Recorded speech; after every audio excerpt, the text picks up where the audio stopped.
अब द्वारका की हर खबर द्वारका एक्सप्रेस पर। हर हर महादेव, हर हर महादेव। द्वारका सेक्टर 11 के डीडीए ग्राउंड में 20वीं बार छठ पूजा का आयोजन किया गया। यहां पूजा को लेकर खास तैयारियां की गई। 30 छठ घाटों पर हजारों की संख्या में द्वारका से ही नहीं बल्कि देश के कोने कोने से श्रद्धालु पूजा करने पहुंचे। पूजा के लिए यहां बनारस से आए डमरू दल ने सुबह शाम आरती की। वहीं सिक्योरिटी को लेकर बात करें तो यहां प्रत्येक छठ घाट पर महिला गार्ड तैनात की गई।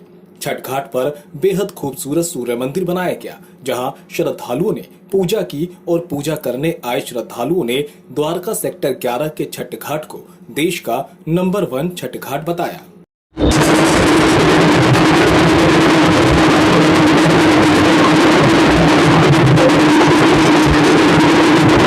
पिछले 20 वर्षों से हम लोग छठ का ये कार्यक्रम कर रहे हैं और प्रयास रहता है कि हर वर्ष पिछले वर्ष से हम लोग ज़्यादा अच्छा करें। और भगवान की ये कृपा है कि आज तक पिछले 20 वर्षों में कोई ऐसी अनहोनी घटना नहीं घटी जिसकी वजह से हम लोग को तकलीफ हुई हो। हम लोग प्रयास करते हैं कि एक कंकड़ का दाना भी किसी श्रद्धालु को ना चुभे, इसके लिए आपने देखा हो कारपेटिंग कर रखा है। जल की ऐसी व्यवस्था है, दिल्ली में अगर हम लोग जमुना जी को देखें तो जो केमिकल और झाग की जमुना जी हो गई हैं, उसकी जगह हम लोग दिल्ली जल बोर्ड का जल लाते हैं और उसके बाद फिर गंगा जल मिला करके इसकी शुद्धता को बनाए रखते हैं। हमारा प्रयास ये रहता है कि इस छठ के कार्यक्रम के माध्यम से हम लोग पूरे देश में, क्योंकि ये एक तरह से एक मिनी इंडिया है द्वारका, लोगों को पता चल सके कि ये संस्कृति क्या है, छठ क्यों मनाई जाती है, कैसे मनाई जाती है। लोगों के मन में बहुत पहले ये प्रयास रहता था, दिमाग के अंदर रहता था कि केवल नाच गाने का एक त्यौहार है। यहाँ एक श्रद्धा का त्यौहार है और इसमें कैसी शुद्धता रहती है, कितना अनुशासन रहता है, उसका हम लोग पालन करते हैं। बहुत ही अच्छे लोग आते हैं यहाँ पर, बहुत ही अच्छे तरीके से पूजा होती है। भगवान की बड़ी कृपा है। छठ मैया की जय। जैसा कि आप लोगों ने आज देखा, काफ़ी तादाद में श्रद्धालु यहाँ पे आए और छठ का व्रत बड़ी शांतिपूर्ण ढंग से हमारे इस सेक्टर 11 के घाट पे मनाया गया। कुछ चुनौतियां हैं आगे के लिए हम लोगों को, क्योंकि इस बार जितना हम लोग सोच रहे थे उससे काफ़ी संख्या ज़्यादा हो गई थी। तो अगले बार के लिए जो चैलेंजेज हैं उसको हमारी कमेटी अगले बार बात करेगी कि कैसे इस पे हम लोग इसको और अच्छे ढंग से करें। सबसे बड़ी हमारे छठ पूजा की महत्ता ये है कि आपने पूरे दिल्ली में या पूर्वांचल में देखे होंगे, बहुत भगदड़ होता है। यहाँ बड़े लोग शांतिपूर्वक छठ मनाते हैं और किसी प्रकार की किसी को दिक्कत नहीं होती है। दूसरा, छठ जो होता है, हम केवल ये आयोजन करते हैं, लोग खुद आते हैं, हम किसी को बुलाते नहीं हैं, निमंत्रण नहीं भेजते हैं। तो ये हमारी सबसे बढ़िया एक व्यवस्था देख के लोग आते हैं और हमारे इस समिति पे उनको ट्रस्ट है, जिसके चलते लोग आते हैं कि वहाँ जाएंगे तो हमें जगह भी मिलेगा, हम शांतिपूर्वक पूजा भी करेंगे और हमें कोई बाधा नहीं आएगी। तो ये इस छठ पूजा की बहुत बड़ी खूबी है और माँ छठी मैया हम लोग को ऐसे ही कृपा बनाए रखें कि इसको और बड़े रूप में करें, लोगों के हम लोग अच्छे काम करें।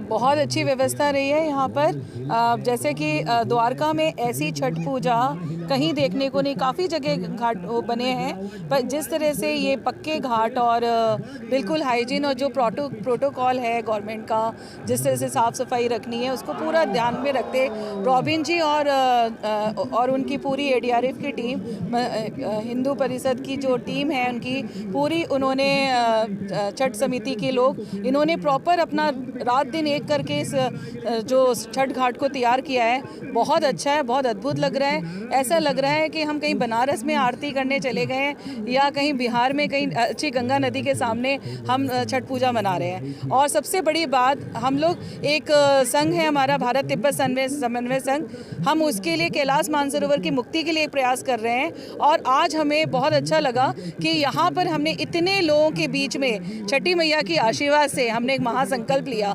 महासंकल्प ऐसा कि जितने लोग थे यहाँ पर सबने भोलेनाथ जी का संकल्प लिया। और सबसे अच्छी कि काशी विश्वनाथ जी की यहाँ पे बहुत अच्छी डमरू दल जो आया यहाँ पर, उन्होंने बहुत अच्छा प्रस्तुति की और बहुत अच्छी आरती हुई। तो ये हमारे लिए, मैं तो ये कहना देख रही हूँ कि पूरी दिल्ली में ऐसी छठ पूजा नहीं हुई है जो यहाँ पे रॉबिन जी करा रहे हैं। आज दिल्ली में प्रथम बार, दिल्ली के इतिहास में पहली बार दिल्ली में विराट गंगा आरती हुआ। आज तक हमको लगता है कि सैकड़ों वर्षों में नहीं हुआ था। विराट गंगा आरती दिल्ली में प्रथम बार हुआ है। डमरू वादन द्वितीय बार हुआ है। और दिल्ली में इस कार्यक्रम स्थल में शामिल होने के बाद जैसे लगा कि अपने काशी से हम छूटे नहीं हैं। हम अभी इस घाटों के नाम पढ़ रहे थे तो राजेंद्र प्रसाद घाट से लेके दरभंगा घाट से लेके चाकड़ घाट से लेके पूरा 30 घाट यहाँ पे बनाए गए हैं और पूरे भारत, संपूर्ण भारत के हर एक घाटों का नाम यहाँ पे चिन्हित किया गया है। मिनी काशी, आज दिल्ली के इस मैदान को मैं मिनी काशी के तौर पे पहचानूंगा, याद करूंगा। इन सारे घाटों को पंप लगा के और टैंकर को जो है बोल दिया गया है, जो पेड़ों में हॉर्टिकल्चर में पानी देते हैं ना टैंकर, उनका ठेकेदार को बोल दिया गया, वो अपने टैंकर सारे भेज देगा और उसमें जो है हम उसमें पंप लगा के और उनमें भर देंगे। वो उसके द्वारा जो जितने भी पार्क वगैरह जहाँ वो डालते हैं वो पौधों में दे देंगे, जिससे कि इन्वायरमेंट के लिए जो है बहुत अच्छा रहेगा और पानी की वेस्टेज नहीं होती। धन्यवाद। देखिए, हम लोग हर एक साल छठ पूजा पे फ्री मेहंदी लगाते हैं और आगे भी लगाते रहेंगे हम, और सेवा हमेशा देते रहेंगे हम। कितने सालों से लगाते आए हैं? हमको 8-9 साल तो हो गए। कहाँ, किस नाम से आपकी मेहंदी की दुकान है? द्वारका सेक्टर 6 में है, राज के नाम से, राज मेहंदी आर्ट्स, सागर रत्ना के नीचे। तो आज कितने लोगों को मेहंदी आपने लगाई है? कम से कम 400-500 लोगों को लगाया। 10-12 आदमी थे हम लोग। सुबह 3-3:30 बजे से लगाए हैं, अभी तक लगाई गई। कौन सी जगह है ये? द्वारका सेक्टर 6 डीडी ग्राउंड, अति द्वारका सेक्टर 11 डीडी ग्राउंड। ठीक है, हर एक साल हम लोग लगाए, जब तक आगे जिएंगे तब तक लगाते ही रहेंगे।